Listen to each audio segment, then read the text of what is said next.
Kamusta mga kamanyakol, sa ngayon nagpasya kami napalitan na muna ang tagapagsalaysay, yamang ito naman ay hindi na patungkol sa pagmamahal at para na rin makagawa ng mahabang kwento, sinisikap na rin na makasulat ng mas mabilis, kaya't sana ay mag-like po kayo at share ng ating video upang sa gayon ay makita rin ng iba ito. Maraming salamat mga kamanyakol. Sa nakaraan ay pumunta ang grupo nila Seryong Robert at Sonia sa Earth na kontaminado na ng mataas na radiation. Pinasok ang isang guho na kahit may banta na walang karapatan ang kahit sino nagambalin ang natutulog kundi kamatayan ang magiging kapalit, pero iyon ay hindi naging sapat upang sila'y tumigil sa paggagalugad hanggang sa matagpuan nila ang isang kakaibang tao na sumasailalim sa hibernation, aksidente na nagising at tinupad ang banta ng pagpaslang. Gayunman sa kabutihang palad, gayong 2,000 taon na wala pang kain ang ating bida, siya ay nabuwal dahil sa gutom, kaya't nakaligtas si Seryong sa tiyak na kamatayan. Noong umalis na ang grupo, nagdesisyon ang captain na dalhin si Lee Mokjin maghanap ng broker para sa money exchange, pero nagwelga si Robert na kung bakit naman daw dinala pa ng kanilang captain ang halimaw at kung nalimutan na ba kung gaano siya naging berserk kanina. Gayunpaman sinabihan sila ni Seryong na huwag mabahala sapagkat ginamit niya ang Celestial Silkworm para igapos ang halimaw, subalit sa kabila ng kanyang pagtitiyak na malabong makatakas ang kanilang bihag, dahil kahit na nga daw ang mga taga Shaolin sect ay hindi ito magagawang putulin, pero noong magising ang kanilang bihag walang kahirap-hirap niya itong inalis. At sa maglaon nakarating sila sa Asteroid Tavern kung saan nakausap niya dito si Mr. Wang, habang ang bida naman ay patuloy binabawi ang kanyang lakas sa pagkain ng napakaraming sausage na siya naman ikinabahala ni Roberto, gayong kung magpapatuloy ito ng ganito ay mauubos naman ang kanilang pondo. Natapos ang kwento noong dumating sa tavern ang mga pangkat ng makalangit na sekta ng demonyo na mabilis nakilala ni Seryong, nagtataka sa kung anong dahilan ng biglaan na pagdating ng mga taga-siyasat at sa pagpapatuloy ng kwento. Ang platoon leader ay kaagad na rin nagsagawa ng pag-scan sa lahat ng tao na nasa tavern para matukoy dito ang mga wanted sa tulong ng aparato na konektado sa database, na habang ginagawa niya ito ay sinisikap ng karamihan na hindi makapture ang kanilang mukha, lalo na ang may nagawang hindi maganda, gayong kapag magkataon at mabisto ang kanilang mga record na magiging dahilan ng kanilang pagkakabilanggo. Ang bawat tingin na ginagawa ng platoon leader ay lubhang nakakapagdulot ng matinding pagkabahala sa kahit sino na nasa loob ng inn. Sa maliit na siwang ay nakatago na nag-uusap sila Robert. Sinabi sa kanya ni Seryong na tama iyon na nga ang pinuno ng Red Wolf Squad na si Sun Shenwoo. Saka pa lamang naunawaan ni Roberto na ang tinutukoy ng kanyang kapitan ay ang Red Wolf Platoon, pero kung ito nga ang Red Wolf Platoon, sa kanyang pagkakaalam sila ang mga inspektor ng sekta ng demonyo, kung gayon ay bakit daw kaya sila ay naririto. Ipinaliwanag sa kanya na sila ay dalubhasa sa pagsusubaybay at dahil dito sigurado na sila ay may tinutugis na isang tao. Pinasinayahan din siya ni Seryong na maging maingat, huwag makipag-ugnay sa mata sa gayong baka magalit sa kanila ang squad.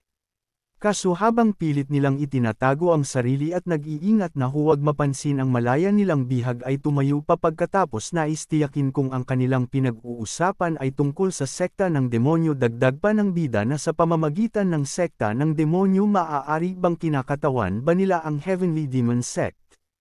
Paano mo naman malalaman ang sekta ng makalangit na demonyo gayong ikaw ay natulog sa loob ng 2,000 taon, maliban na lamang kung ang sekta ng makalangit na demonyo ay umiiral na noon ang mapangkutya na tugon nitong si Seryong. Ngunit may lubhang ipinagtataka si Mokjin na bakit daw hindi pa tumatakas ang mga tao dito kung sila ay tunay na mga miyembro ng sekta ng demonyo. Karaniwan dapat daw ang mga tao sa sandaling ito ay tumatakas na at dapat labis ng natatakot. Ipinaliwanag sa kanya ni Captain na bakit naman iyon gagawin ng mga tao, gayong sila lang naman ang Heavenly Demon Sect na hindi gaano nakakasorpresa. Gayunpaman ay ipinagmamalaki pa rin nila ang kanilang sarili bilang pangunahing sekta ng Orthodox sa buong universo at sinasabing sila ang pinakamahusay. Samantalang ang Heavenly Demon Sect bilang isang Orthodox sect ay sumagi lamang sa panaginip ni Mokjin, gayong noong unang araw inakala niya na ang sekta na ito ay walang mararating sa hinaharap at mananatiling walang laman. Pero ngayong nakikita na niya ang ilang patunay at sinasabi ng karamihan na sila ang Heavenly Demon, kaya't marami ang naging katanungan na kung ito'y totoo, at dito naman sa panig ng platoon leader. Napansin niya ang isang tao na masyadong kaina-hinala kaya naman agad niya itong nilapitan pagkatapos inutusan ang lalaki na ipakita ang kanyang mukha. Walang nagawa ang Manong kundi tanggapin ang utos at noong matapos ang pag-scan nakita kaagad ng platoon leader ang personal na impormasyon ng lalaki nakasaad dito ang kanyang kasarian Eternal Energy at Martial Arts na 5-star Blackbird at hindi rin nagkamali ang kanyang unang hinala gayong ang lalaki ay isang wanted dahil sa pagnanakaw at assault na may antas na 2. Ika naman ng platoon leader sa lalaki sinabihan niya ito na bata ngayong araw ay ang iyong maswerteng araw dahil hindi ikaw ang aming target. Gayunpaman face-to-face niyang sinabihan ang wanted na mas mainam na isuko ang sarili sa Martial Alliance dahil kung hindi daw subalit may hindi inaasahang mangyayari hindi na nito natapos ang ginagawang pag-aresto matapos muntik ng magulantang na may basta na lamang naglakas loob na humawak sa kanyang makinis na ulo. Ang nangahas na humipo sa ulo ng pinuno ay walang iba kundi ang ating bida na inaakala ay magiging madali ang mga bagay-bagay sabay na ipinapaabot ang kanyang paghanga sa naabot ng tagumpay ngayon ng sekta. Samantalang laking gulat ng mga tao sa paligid nitong malinaw na nasasaksihan ang ginagawang eksena ng ating bida malinaw rin narinig nila na sinasabi na tila napaka-imposible daw nito at parang isang panaginip lamang ito. Kayong mga bata siyang matibay na patunay sa pangarap kaya naman ngayon si Lee Mok-jin ay paulit-ulit ipinapaabot ang kanyang malugod na pagkamangha at bukod sa hawak at himos sa ulo ni platoon leader habang binabanggit ni Lee Mok-jin ang kanyang pakikiramay sa kung gaano karaming pagdurusa ang dapat na tiniis ng mga kabataan na ito upang makamit ang nasabing structure ay itinuring niya ang pinuno na parang tropa lamang.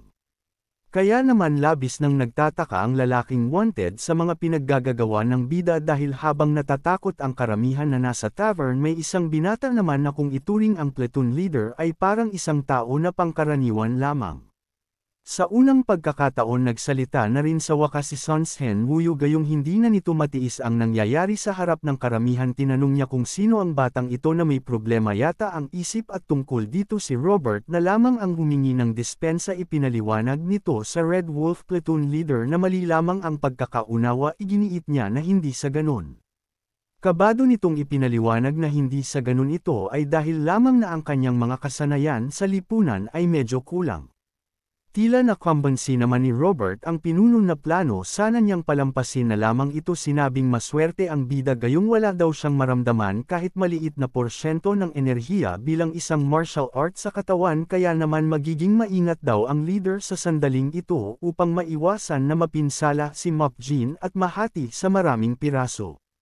Ngunit noong sinusubukan na niyang alisin ang kamay nakaramdam ang platoon leader ang hindi pangkaraniwan na presyon sa pamamagitan lamang ng pagyakap ng isang binatilyo na niwalang masens na panloob na lakas subalit nalito sa kung ano ang nangyayari gayong halos pumutok na ang mga ugat sa buong katawan ay hindi pa rin ito magawa kahit kaunting paggalaw.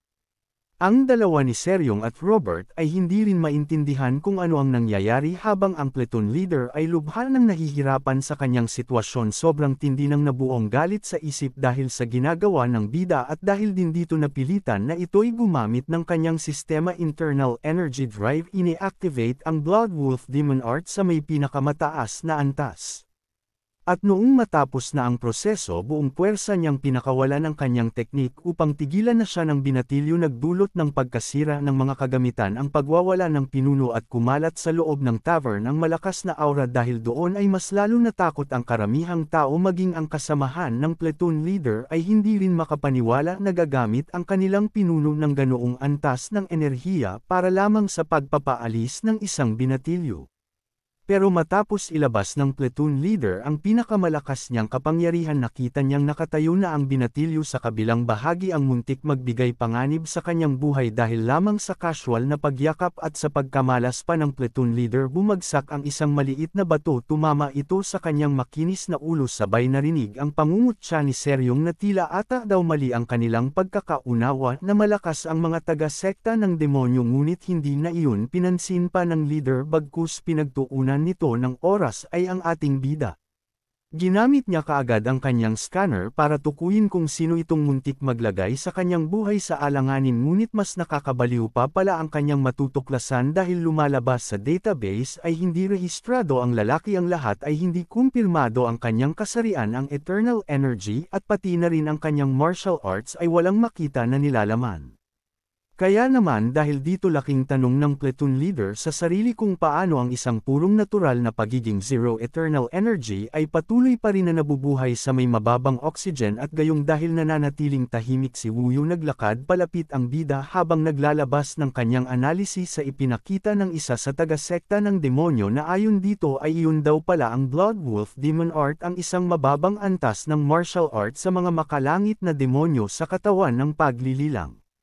Ngunit kahit ganun sinabi niyang ito naman ay kapuri-puri na ito ay naipasa hanggang ngayon, gayunman nakakalungkot na kanyang inihayag tungkol sa panloob na enerhiya at chi ay magkasalungat, tila ang paraan ng pagsasanay ay sablay.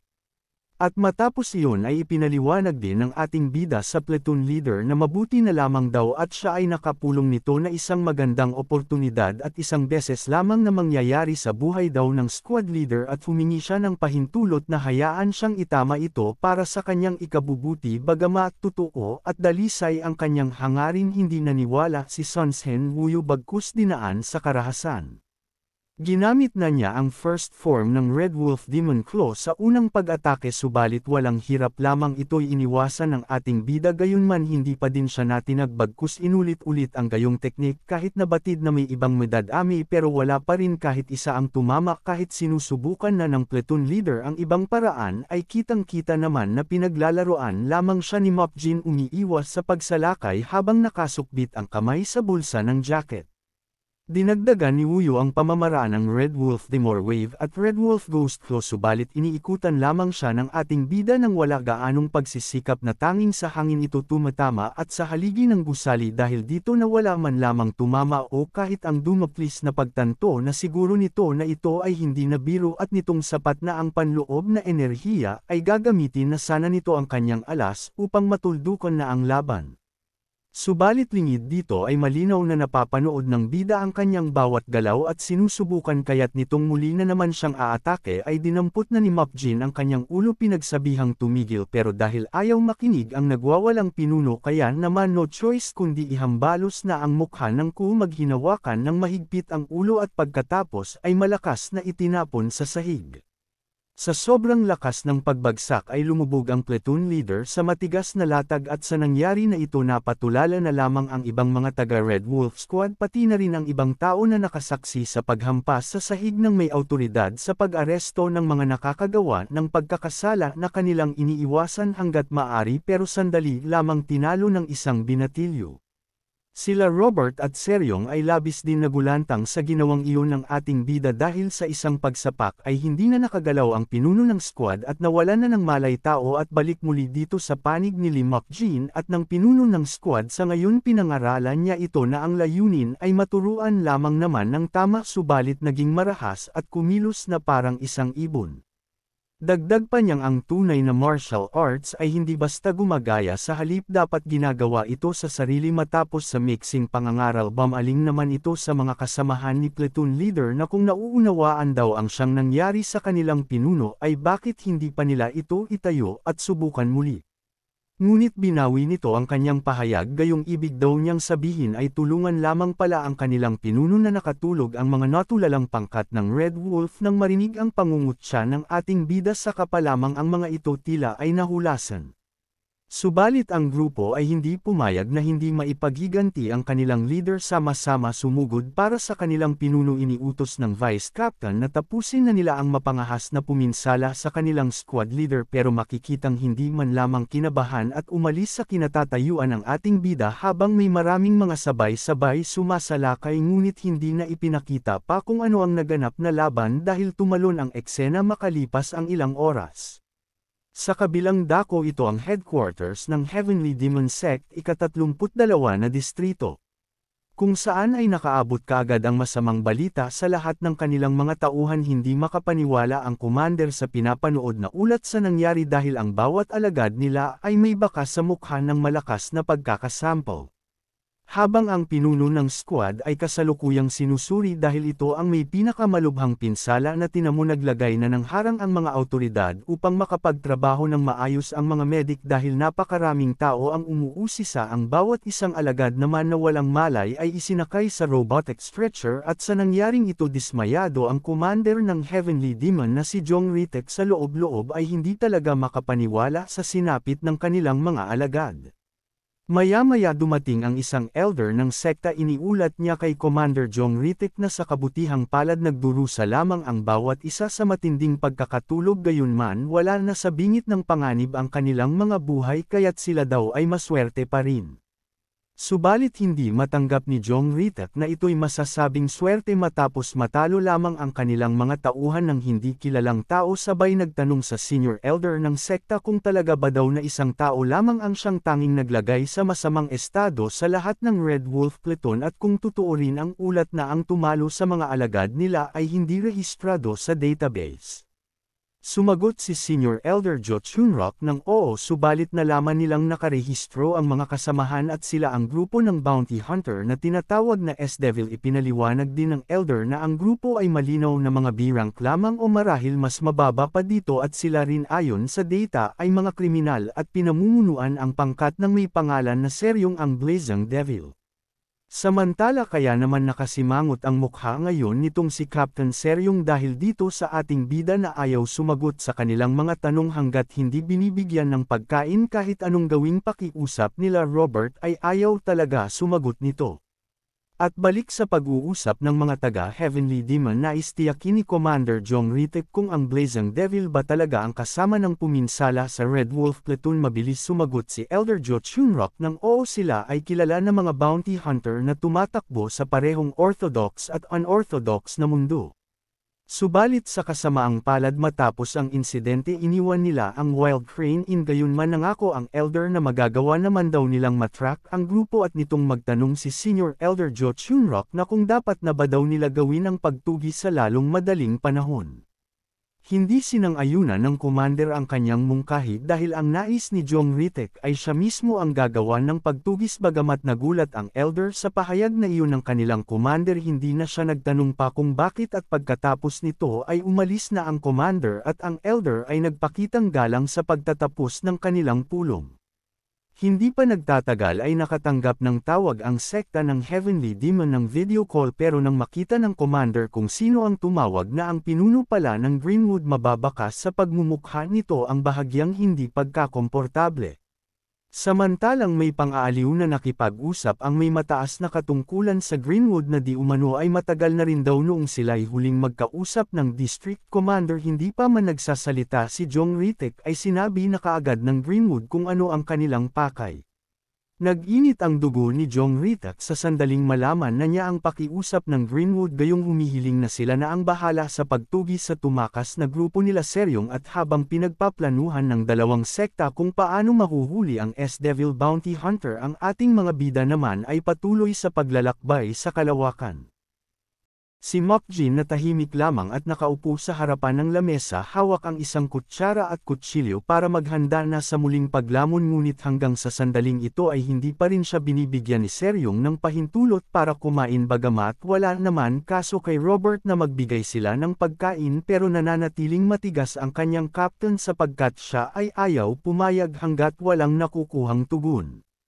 Makalipas ang ilang sandaling katahimikan at marahil sa takot na rin ni Robert na lumala ang sitwasyon sinubukan na niyang himukin si Seryong na maging mabuti gayong marahil tulad niya ay natatakot na din sa sandaling ito ngunit hindi nagpakita ng kaina ang loob itong si Captain Seryong sa halip nalilito sa kung ano ba daw ang ibig sabihin ni Robert kaya naman agad-agad niyang binanggit at pabulong lamang na sigurado naman na nakita mo ang nangyari kanina kung paano niya pinagulong si Sun Shenwuyu at pati na ang ibang Red Wolf Platoon. Dahil malinaw naman na ang Red Wolf Platoon karamihan sa kanila ay mga A-rank martial artists subalit sa isang sapak lamang ay mabilis niyang napatumba ang buong squad. Sa sandaling ito ay naalala na ni Captain Seryong kung anong nangyari kanina, kung paano walang hirap na nilabanan ng ating bida ang mga alagad ng sekta ng demonyo at kung paano niya pinalipad ang mga ngipin at isa-isang lumipad sa iba't ibang bahagi ng pader. Ang lahat ng ito ay malinaw na saksihan ni Seryong at Robert sapagkat nasa harapan lamang sila noong mangyari ang insidente, ngunit kahit ganito ang sinapit ng Red Wolf, hindi pa rin nakumbinsi si Seryong na matakot kahit kaunti. Dahil kung siya daw ay seryoso na lumaban sa mga lalaking iyon, sigurado na siya ay mananalo din, bagamat sila daw ay mga totoong A-rank martial artist, ngunit ang kanilang antas ay nasa pinakamababa lamang, kaya naman sila ay mabilis lamang napatumba ng ating bida ayon sa kanyang nakitang dahilan. Kabaligtaran naman ang sinabi ni Robert, dahil kung siya daw ang lalaban sa mga tao na iyon, maaaring malagay sa panganib ang kanyang buhay, at aminado din ito na ni marahil hindi daw siya makapagbigay kahit maliit na gasgas sa mga nasabing grupo. Pero iba raw ang ating bida, gayong madali lamang niyang tinapos ang laban at pinispas na parang mga langaw, subalit kahit nagsasalita pa ito ay iniwan na siya ng kanyang kausap. Mabilis nagpunta sa kinauupuan ng tao na kanyang ipinagmamalaki at bahagyan ng kinatatakutan. Bagamat sa una ay medyo mayabang ang dating ni Captain Seryong dahil mabigat nitong ibinagsak ang kamay sa lamesa, subalit nang makita ang maamong mukha ni Mok Jin ay mabilis nagbago ang kanyang reaksyon sa hindi malaman na dahilan. Humiling siya sa bida ng pag-uusap, pero humingi muna si Mok Jin ng kanyang pagkain bago sumagot sa mga katanungan. Sa kasamaang palad, hindi pumayag si Seryong, bagkus iginiit ng husto ang kanyang nais na mag-usap muna bago daw siya bigyan ng pagkain. Gayunman, simpleng tanong lamang naman pala ang kanyang nais sapagkat gusto lamang malaman kung anong pangalan ng ating bida. Lumapit na rin si Robert upang palihim pinakiusapan ang kanyang captain. Nagmungkahi siya na mas mainam na maging mahinahon kahit ngayon lamang, kaso lalo nang naging bastos si Seryong, gayong pasiga nitong sinabihan si Mok Jin na bakit hindi pa rin sumasagot at kung ang bida ba daw ay bingi. Sa kabutihang palad, natapos na magluto si Sanja ng maraming hotdog, kaya't kahit paano nakahinga na ng mas maayos si Robert. Sa wakas mapipigilan nito ang nagbabadya na panganib, subalit nag-utos ang captain nila na huwag muna ibigay ang pagkain hanggat hindi sinasabi kung anong pangalan ng ating bida, at sa sandaling ito ay makikitang bahagya ng naiinis si Mok Jin matapos pigilin ang kanyang paglamon. Dahil sa ipinakitang bastos na pag-uugali, muli na naman siyang nilapitan ni Roberto upang palihim pakiusapan, pero naririnig ng bida ang kanyang sinasabi na kung maaaring maging mabait naman. Sinabi niya dito na kahit na nga daw ang mga aso ay nagagalit rin kapag sila ay inaabala sa pagkain. Pagkatapos hinimok nito si Seryong na hayaan na munang kumain ang ating bida ng matiwasay. Tila ata mas palagay na ang loob ng bida dahil bukod sa binibigyan siya ng pagkain ay isinama na rin siya ng grupo na tumakas kanina matapos ang nangyari sa Asteroid Tavern, at siguro kanyang naisip na mabubuting tao ang grupo, kaya naman sa kabila ng pagiging walang hiya ni Seryong ay mahinahon niya pa rin sinabi ang kanyang pangalan na siya ay si Mok Jin. Noong malaman na niya ang pangalan, itinanong naman kung anong pagkakakilanlan, tulad na lamang daw kung ano ba daw ang ating bida sa kanyang nakaraang propesyon. Bagamat nagdalawang isip si Mok Jin na ibunyag ang kanyang pagkakakilanlan noong nakaraan, 1000 taon na ang nakalipas, pero dahil patuloy naghihintay si Seryong sa kanyang sasabihin at pihado rin naman na hindi papayag ang babaeng ito kung walang magiging sagot, kaya naman sa maglaon hayagan inamin na siya ay kabilang sa Heavenly Demon at siya daw mismo ang kataas-taasan na makalangit na demonyo o ang Supreme Heavenly Demon. Matagal ang inabot na proseso sa isipan ni Seryong ang inamin ng bida na siya ay nagmula mismo sa Heavenly Demon at hindi makapaniwala na sinabi rin na siya ay ang Supreme. Kaya naman dahil dito sa unang pagkakataon ipinakita na ang kanyang pagkabigla sa sandaling ito na kinakausap si Robert upang ipaabot ang kanilang nagawang kamangmangan na kadalasan ay nasisigawan pa nga pagkatapos ang ipinapakain nila ay ang mga masasamang hotdog. Sa gitna ng kanilang pag-uusap ay bigla naman naglabas ng masamang babala ang kanilang ship dahil sa pagbabadya ng panganib. Hindi maintindihan nila Robert at Seryong kung anong nangyayari at kung bakit sila ngayon ay tina-target, habang si Sanja ay mabilis kumilos pumunta kaagad sa control room upang alamin kung anong tunay na nangyayari, at dito na pag-alaman niyang may mga tao na sila ay tina-target at sa kasamaang palad sila ngayon ay napapalibutan na ng kalaban. Samantala ang nagpapanik na si Seryong ang tanging naisip nito ay tinutugis sila ngayon ng makalangit na demonyong sekta matapos bugbugin ni Mok Jin ang Red Wolf Platoon kaya't pihado na hindi raw nila iyon palalampasin ng basta ganon. Kaagad naman nag-ulat si Sonja na hindi ang Heavenly Demon ang siyang tumutugis sa kanila ngayon kundi ang sekta ng Greenwood batay sa nakikitang flag. At sa loob lamang ng ilang sandali tuluyan nang nakalapit ang naglalakihan at sobrang dami ng mga spaceship na parang haharap sa isang malaking misyon at dito mismo sa kabilang panig personal na sumama ang pinuno ng Greenwood at maririnig sa buong ship ang ulat na kumpirmado na ito ang S-Devil ship lula nito ang mga bounty hunter na kanilang target. Nananatili lamang naman na tahimik ang pinuno ng Galaxy Division ng 72 Stronghold ng Greenwood si Kim Sung-bom na tinaguri ang Black Tiger of the Crescent Moon. Maya-maya pa ay dumating na ang pinuno ng hukbo ipinaabot ang mas malinaw na ulat at nagtanong na rin kung gagawin na ang paghuli pero nais muli marinig ng division leader kung talaga bang sigurado na sila ang grupo ng mga bounty hunter na kanilang hinahanap. Kaya naman binasa na mismo ng sundalo ang ulat sinabi niyang oo gayong ayon sa kanilang investigation team malinaw na sila na ito sapagkat ito lamang ang natatanging grupo na nag-operate sa labas ng galaxy at dagdag pa nito ang kanilang leader ay tinatawag na ang nagliliyab na Diablo na may pangalan na Seryong. Nang marinig na lahat ng division leader ang buong ulat sa loob-loob nito ay maraming naging tanong na bakit naman daw ang Heavenly Demon Sect ay tila kabado sa paghuli sa grupong ito gayong malinaw naman na ito ay isa lamang namang maliit na grupo ng mga bounty hunter pero kapansin-pansin noong kausap niya si Jong Ritek ay may pag-aalinlangan sa mukha at mabilis din pumayag sa kanilang hiling na ang Greenwood na mismo ang siyang tutugis sa S-Devil. Noong mga oras na yun pagkatapos ng negotiation na itanong ni Kim Sung-bom na mangyaring ipahayag sa kanya ang mga kondisyon ng misyon ano ang dapat gawin sa sandaling makapture na nila ang target subalit ang sinabi ng pinuno ng Heavenly Demon Sect ay hindi kailangan sila ay hulihin gayong ang dapat lamang gawin ng Greenwood ay burahin ang buong grupo ng walang maiiwang bakas. Nagulat man noon ang division leader kung bakit humantong ang dapat lamang sana simple na paghuli lamang pero humantong na ngayon sa pagpaslang ang lahat ng kanilang napag-usapan na iyon ay binanggit niya sa pinuno ng hukbo.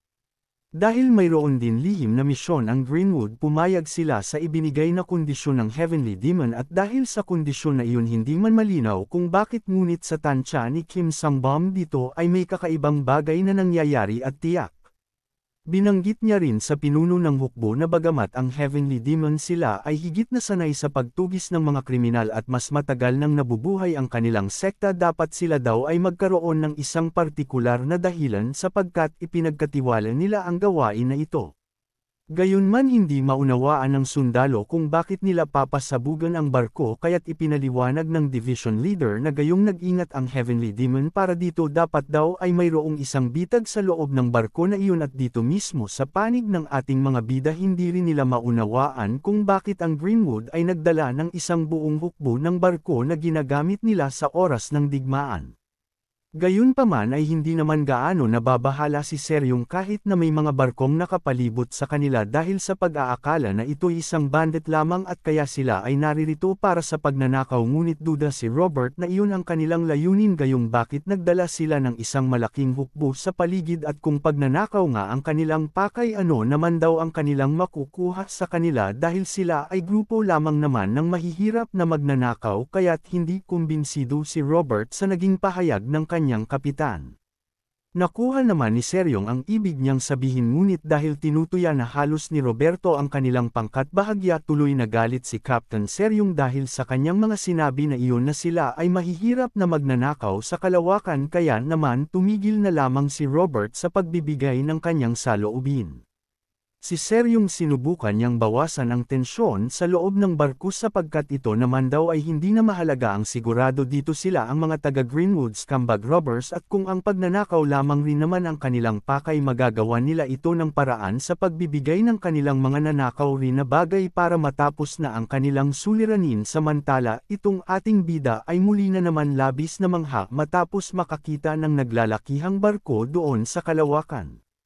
Sa kasamaang palad batid ni Sonja na hindi ito isang simple na bagay gayong ang mga ito ay bahagi mismo ng Galaxy Division ng 72 Stronghold ng Greenwood at ito rin mismo ang entire division na pinakamalakas. Ang pahayag na iyon ng bata ay mabilis nagbago sa pagmumukha ni Seryong gayong bakit naman daw kaya naririto ang buong Galaxy Division kung ibig sabihin ba nito ay kasama dito ang Division Leader kung gayon nasa dulo lamang ng kanyang dila ang pangalan ng leader na Kim pero hindi masabi ng buo kaya naman si Sonja na mismo ang nagsabi na siya ay si Kim Sang-bom ang Black Tiger Kim Toon-bong. Habang problemado ang grupo si Lee Mok-jin naman ay hindi matapos ang paghanga sa kanyang mga nakikita sa labas ng galaxy at itong si Seryong sa wakas na alala na ng malinaw kung sino ang Black Tiger Division Leader sa tansya niya ang tao na iyon ay hindi madaling talunin.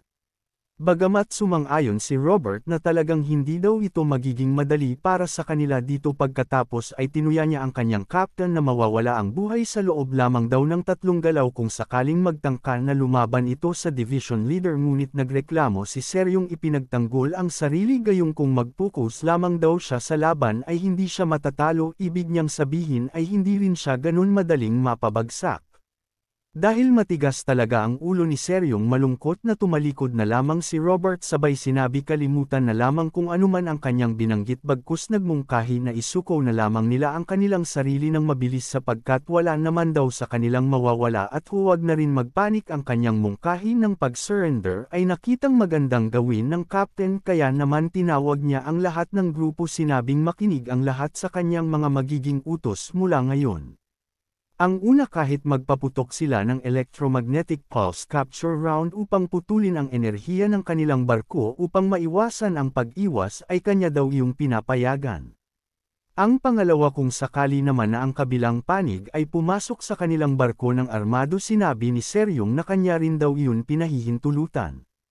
Ang panghuling utos hayaan lamang daw na sila ay pumasok ng malaya sa kanilang barko kahit pa sila'y maggalugad dito ay huwag na sila pumalag bagkus mag-donate na lamang ng mga gamit na hindi na nila masyadong kailangan para tiyakin ang kanilang kaligtasan pero sa gayong klaseng utos ni Captain napasabi si Robert na hindi naman daw yun naiiba sa kanyang mungkahi kanina na sila'y sumuko kaya naman nakatikim na naman ang Robert ng bunganga ni Seryong sinabihan na basta sundin lamang daw kung ano ang kanyang pagtuturo. Lumapit naman ang captain sa ating bida na ang buong akala pa din ng dalaga ay labis na siyang natatakot gayong maraming armadong barko ang nakapaligid sa kanila ngayon ang hindi alam ni Seryong ay humahanga lamang talaga si Mok-jin sa kanyang pinapanood mula sa labas. Habang tinatapik ang likod ipinaliwanag niya na huwag mabahala sakaling magkaroon ng pagyanig ang kanilang barko sapagkat iyon ay natural lamang sanhi ng electromagnetic pulse. Ngunit huwag din daw mag-alala gayong walang magaganap na mapanirang kapangyarihan dahil umiiral dito ang mga batas sa kalawakan ang mga tao na iyon ay hindi maaaring gumamit ng mga armas ng barko. Iniwan na din nito si Lee Mok-jin ngunit kung hindi man daw maunawaan kung ano ang kanyang ibig sabihin ang mahalaga na dapat tandaan ay huwag lumikha ng gambala ang bida sa oras na dumating ang mga bandit at kunin dito sa barko kung ano man ang kanilang nais gayong kung sumiklab ang isang away at naging mainit ang sitwasyon binalaan niya ang ating bida na hindi na niya kontrolado ang anumang susunod na magaganap. Ang problema ay hindi umaayon ang nangyayari sa plano ni Seryong dahil naririnig niya ang babala ng kanilang barko na may nakalok pa din sa ship na isang rocket pinaghahanda sila sa maaaring maging impact nito. Gayunman ay hindi ito natakot sa pag-aakala na iyon ay ang EMP o electromagnetic pulse lamang ngunit si Sonja ay nagulantang sa nakitang babala dahil hindi EMP ang tatama sa kanila kundi ang photon cannon ang isa sa pinakamalakas na rocket ng Greenwood kaya't si Seryong ay napahinto sa paglalakad at lubhang nabahala matapos marinig ang tungkol sa photon cannon. Ang photon cannon ay isang electromagnetic field na pwedeng ihalin tulad sa malakas na ilaw or laser kung saan mas delikado ito sa mga sasakyan na gumagamit ng electric component kaya naman nakatitiyak si Sonja na nasa matindi silang panganib at malinaw ang hangarin na sila ay tuluyan ng buburahin ng kabila. Noong makita na rin ni Captain ang pagliwanag ng mga barko ng Greenwood ay batid nito na hindi na magagamit ang kanyang plano na pagsuko dahil maya-maya lamang ay tatama na sa kanila ang electromagnetic photon cannon. Dito naman sa kabilang panig sinubukan uli kausapin ng Colonel ang division leader upang balaan na ang kanilang gagawin sa paggamit ng marahas na sandata ay lumalabag na ito sa mga regulasyon sa space. At maaaring magdulot ito ng problema sa kanila sa hinaharap. Nagmungkahi ang pinuno ng hukbo na ang pinakamainam na gawin ay hulihin lamang ang mga bounty hunter at tahimik na gawin ang pagtatapon. Hindi pumayag ang division leader sa gayong paraan dahil hindi maganda ang kanyang nararamdaman basta raw pasabugan nila ang barko hanggang maging alikabok dahil komplikado ang mga bagay at kung sakaling man daw na magkaroon ng problema maaari nila nang ilipat ang responsibilidad sa kanilang kliyente sa sekta ng Heavenly Demon itoon lahat sa kanila ang pagkakamali. Naglabas na rin ng utos si Division Leader Kim na kapag handa na ang lahat ng kanyan ay paputukin na kaagad at dito sa panig ng ating mga bida isang balisa na si Captain Seryong sa mga oras na ito itinanong kay Sonja na bakit hindi na lamang sila umikot sa kabilang direksyon ngunit ipinaliwanag ni Sonja na hindi na iyon maaari dahil sa sandaling ito sila ay kasalukuyan ng napapalibutan. Dahil hindi na pwede ang pagtakas ang sunod na opsyon na lamang ay gumamit daw sila ng shield subalit nais sabihin ni Sonja na noong humihingi siya ng budget para ayusin ang nasirang shields ng barko ay hindi pumayag si Seryong gayong masyadong mahal ang pyesa ibig sabihin wala ng ibang paraan silang magagawa kundi umasa sa swerte sa mga oras na ito. Ang pagiging kuripot ni Seryong ang siyang nagbigay ngayon sa kanya ng matinding takot gayong kung inisip niya lamang ang mga posibilidad na maaaring mangyari sa hinaharap sana ay mayroon sila magagamit sa mga pagkakataon gaya nito. Habang hindi na malaman ng grupo ng S-Devil kung ano ang gagawin sa kabilang panig naman ay ipinarating na ng pinuno ng hukbo na ang kanilang sandata ay kasalukuyang ng fully charged at anumang oras ay pwede na raw nila iyon gamitin ngunit matapos matanggap ang pag-uulat mabilis na rin nagbigay ng hudyat ang division leader na pasabugan na ang barko. Pinangunahan ng isang barko ang paggamit ng photon cannon habang mga ilang segundo lang ay sinundan na rin ng ibang barko ang parehong pag-atake kaya naman sila Seryong Sonja at Robert ay wala nang maisip kung ano pa ang kanilang magagawa sa sandaling ito at itong si Lee Mokjin nanlaki na rin ang mga mata gayong ang hinahangaan niya kanina ay balak na sila ngayon burahin sa mundo sa kalawakan. Noong oras na tumama na nga ang photon cannon na mula sa iba't ibang barko kasama ang mothership ay naganap ang nakakahindik na pagsabog ang pangyayari na ito ay malinaw na pinapanood ni Kim ang division leader ng Greenwood nag-aabang sa magiging resulta ng kanyang ginawang desisyon umaasa na naging matagumpay ang kanyang binuo na formation subalit makaraan pa ang ilang saglit may napansin ito nakakaiba. Dahil ang barko ng S-Devil ay dahan-dahan na lumalabas sa apoy ng tila wala naman naging pinsala. Maya-maya pa malinaw pa sa sikat ng araw na tunay talaga na walang naging epekto ang ginawa nilang sama-sama na pag-atake kalaunan nakita nila ang dahilan kung bakit sila'y nabigo. May hindi pa makilalang kalasag ang sumangga sa lahat ng electromagnetic spectrum nila sapagkat binalot nito ang buong barko ng ating mga bida kaya naman masasabing maswerte ang grupo at may isang random na tumulong sa pangkat. Di nagtagal nagpakita na rin sa wakas kung sino ang nagtanggol sa grupo nila Seryong lumalabas na ito ay isang babae na may sandata na spare. Ngunit nasa kondisyon pa rin ang pagkabigla si Captain Seryong yakap si Sonja habang nagtataka kung anong nangyari bakit wala man lamang silang naramdaman na impact mula sa likod ng photon cannon. Samantala ang hangal na division leader ay biglang umasim ang mukha matapos nito makilala kung sino ang nagtanggol sa S-Devil laking pagkagulat bakit naririto ang 8-foot fighting ghost na si Elena ang nilalang mula sa isang makapangyarihang angkan. Abangan sa susunod na video ang tunay na dahilan kung bakit ang ating mga bida ay tinulungan ni Elena na inakala pa noong una ni Seryong ay si Mokjin ang dahilan kung bakit sila ay ipinagtanggol ni Elena ang kilala na The 8-Foot Fighting Ghost. Gayong noong oras pala na umalis sila sa Wild Crane ay may palihim na sumakay sa kanilang ship nang hindi nila nalaman bukod kay Lee Mokjin na naramdaman niya ang presensya ni Huarin. Hinayaan niya lamang na sumabay ang hindi makitang tao dahil gumagamit ng isang kwentes na kung tawagin ay quantum technology na tanging mayayaman lamang ang nagkakaroon ng ganoong bagay sapagkat hindi biro ang halaga nito at iyon ang dahilan kung bakit nagawa niyang makapagtago ng hindi nararamdaman ng iba ang kanyang presensya alamin natin kung anong dahilan ng kanyang pagsabay. Kung paano pakikitunguhan ni Seryong ang batang babae at kung anong kabubuhan ang gagawin ng ating bida na lumabas sa space nang walang anumang gamit na proteksyon kaya't sa loob ng ilang segundo naramdaman niya ang kanyang pagkakamali gayong kahit isa siyang Supreme Heavenly Demon ay hindi kinaya ang mabigat na pressure ng kalawakan ang malamig na paligid at kawalan ng hangin na animoy iniipit ang sikmura. Kaya naman ang kanyang ginawang pagpapakitang gilas sa dalaga ay nabigo gayunman ay sinikap bumalik sa barko na parang nalulunod na aso. Bagamat sinikap din ni Seryong na siya ay mapigilan na lumabas sa space pero huli na ang lahat gayunman sa kabutihang palad dahil alisto si Captain Seryong ay nagawa siya nitong iligtas. Sama-sama nating tingnan kung paano magugulantang ang Division Leader sa kanyang matutuklasan kay Mokjin matapos niya masaksihan na kalabanan ng bida si Elena nang walang anumang gamit na proteksyon.